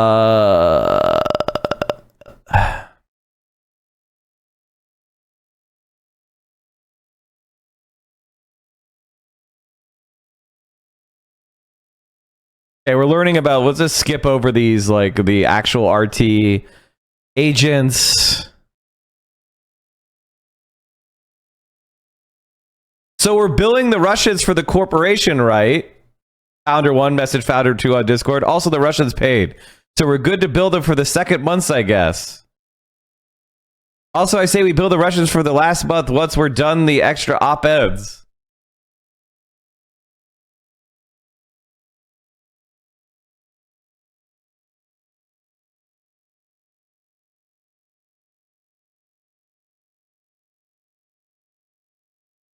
U.S. Company 1 is a United States corporation established under the laws of Tennessee. Founder 1 has described U.S. Company 1 as a U.S. subsidiary of Founder 1's Canadian Company 1.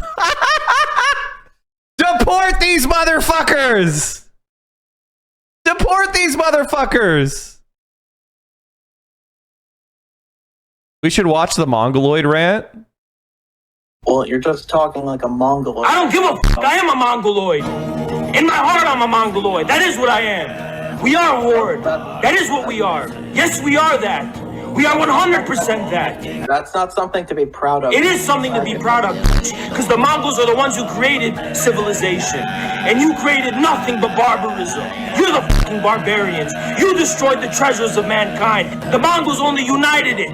What the fuck do you know about civilization? What the fuck do you know about pride? What the fuck do you have to be proud of? Except looting, genociding, and destroying the cultures and peoples and wealth of this world. Actually, you want to hear something that's really interesting? Do you know where looting comes from? Looting is a word taken from India into English. It literally is a word that we took from, like the English language took from India because we were looting them so much. It's estimated that the British killed 185 million Indian people in India and stole $45 trillion of wealth.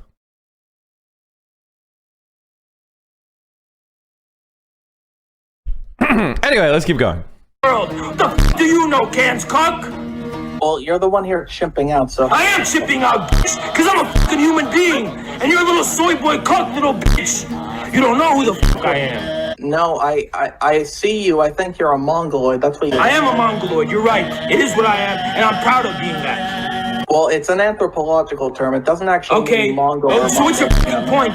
You ugly, disgusting, fucking ugly, disgusting, fucking barbarian, smelly piece of shit. You want to talk racism? I can be way more racist than you, Angloid. What fucking civilizations did Angloids ever fucking have? It needed the Romans to fuck all of you in your ass to give you any civilization. You never had any of your own. You want to be racist? I could be way more racist. You want to talk shit about Asians? What the fuck do you have on Asia, huh? I have nothing on it. You have nothing, because you're a Can's cuck, bitch.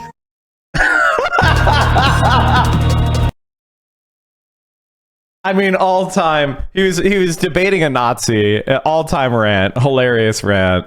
Still, I mean, his all time peak. All time peak. But again, just disappointing now. Now he's just like a Russian agent and very disappointing. It sucks. Oh, Dylan Burns is friends with Nazis? A second front in the USA? Oh, yeah, I heard about this. Dylan Burns' buddy has like been shown to be a 20-year neo-Nazi.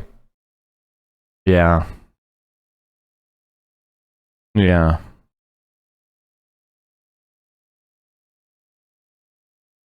Dylan Burns got into politics, and the politician that he worked for got exposed as a pedophile.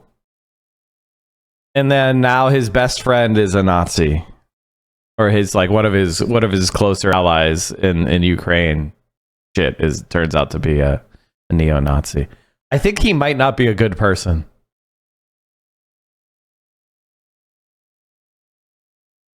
Every 30 minutes or so, I get switched to a random other stream I follow. I love you, Mike. Click on. So when you open your Twitch app, this is what you need to do. I'll show you what you need to do. Hold on.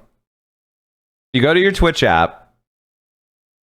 When you first open your Twitch app, you're not actually on a stream. You're not actually on a stream. You have to like click following at the top. And I'll give you an example. Like you see this? You hit VO. Now you're actually watching the stream. You're not actually watching the stream when you first open the app.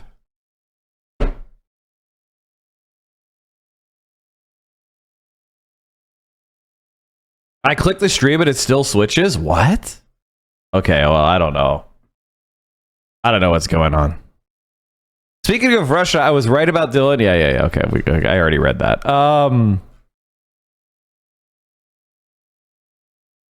Why is it that surprising that Dylan Burns is friends with a Nazi platform lord other than others years ago with Pamela D, didn't he? Yeah. Yeah, he sucks. He sucks. All the like Destiny Orbiter debate pedophiles are they're all shit. They're all terrible. Not one of them has any value. Like seriously, it's actually surprising how an entire community could be full of no one with value, not one person. It's kind of shocking that that's even possible. All right. Ford Registration Act.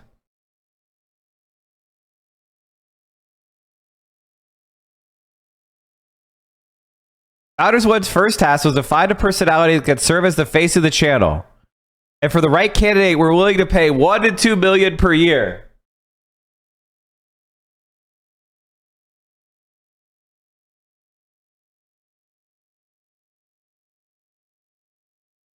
In exchange for Founder One services, the proposed contract awarded Founder One $8,000 per month, plus a percentage of any deals that Founder One closed with influencers. Over the next several months, while Founder One continued to negotiate Founder One's contract, Founder One accepted interim payments and began to scout for influencers for the new YouTube channel for Edward Gregorian.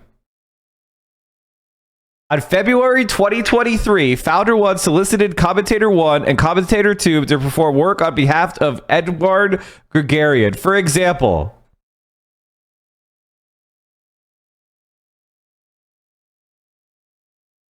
okay, so who was Commentator One? Who was Commentator One? We had that. Oh, fuck. Did I close it? Shit.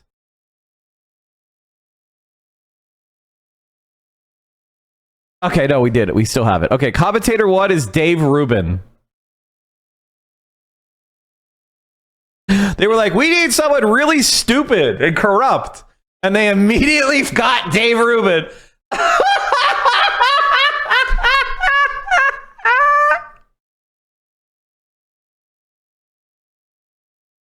This is what. Oh, by the way, chat. Speaking of W's. Okay, so now that our enemy. This is incredible. This is incredible. Like, we've had so many good W's in the like greater Hasanabi extended universe recently. Like, we just keep racking up W's and wins and being proven right on like everything. And just being vindicated over and over and over again. It's almost too many. It's like what the fuck? And then this happened. Look what Twitch sent me.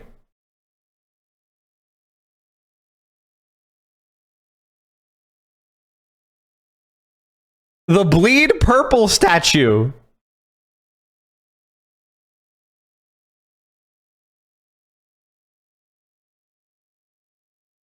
This is when you get more than 5 million hours watched on your stream. They just created this. So I'm at like, I think I'm the only one, I mean, other than Hassan, who's got like 500 million. He's like got the highest tier, or like the second highest tier. I think I'm the only, like, who do you know who's getting one of these? How many people have 5 million? I have 13 million. Where's our award? We made you. Oh, so true. I don't think anybody else does.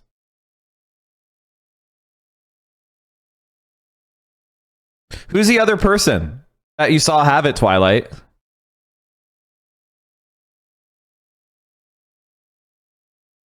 Kai? Queso Kai Sadat. Well, no fucking shit! They probably get that in a day. Oh, are the people with 100,000 concurrents getting the trophies? No fucking shit. Wait, your name is Michael and you're from PA? So true.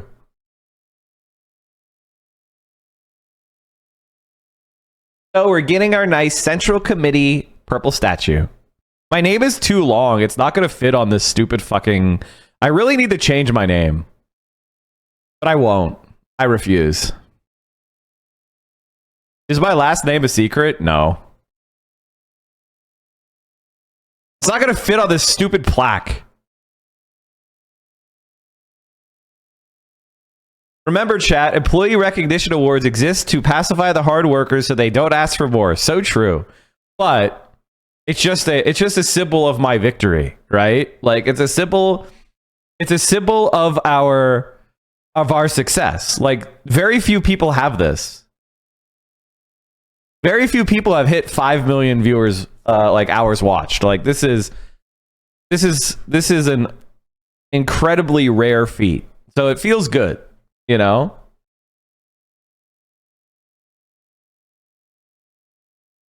Central Committee is a throwback to when this channel was going to have multiple commentators. Very true. It was like, I called it the Central Committee because I wanted it to be a leftist response to the Majority Report.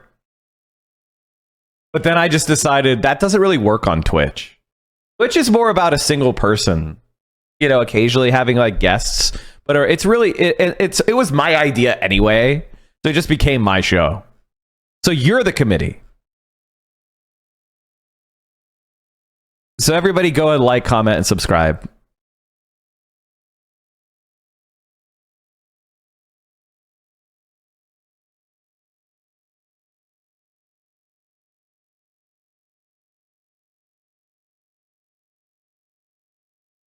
I love that you left PA uncensored from my address. Yeah, I mean, what was the point? What's the point of censoring it? So you pulled a Stalin and became a one-man committee. So true. There should be a 10 million hours watched, 10K. Here's a 10K bonus. You know what Twitch does when you're a big famous streamer? They're like, here's a free TwitchCon ticket. That reminds me, Chad, I do need to tweet about that. For my free ticket, I do have to tweet I'm going to TwitchCon.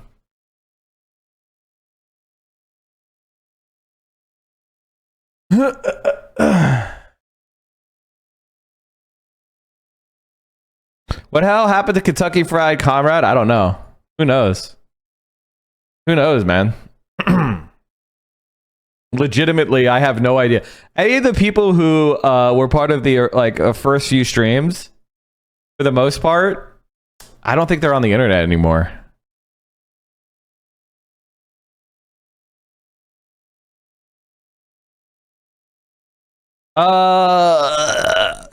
Has the majority report? I want to see Sam Cedar's reaction to this. Oh, he's not there today? He's not there today?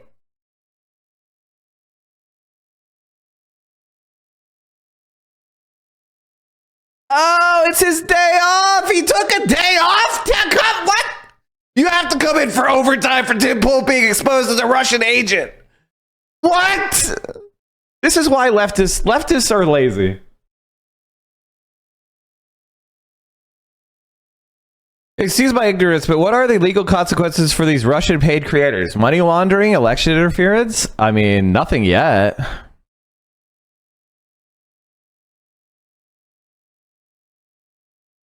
The thing about being a useful idiot is you're supposed to be useful. So what happens with social media, particularly YouTube, where it's really easy, you can have a foreign agent or even the government or some corporation or whatever say, this guy talks about things that we really like. Dump ad money into his channel through Google AdSense and they'll never know we were the ones funding him and you can't prove it. So do you think that's something like YouTube should be looking into, or somebody should audit YouTube for that kind of information? Definitely. If it's foreign? You think YouTube's in on it?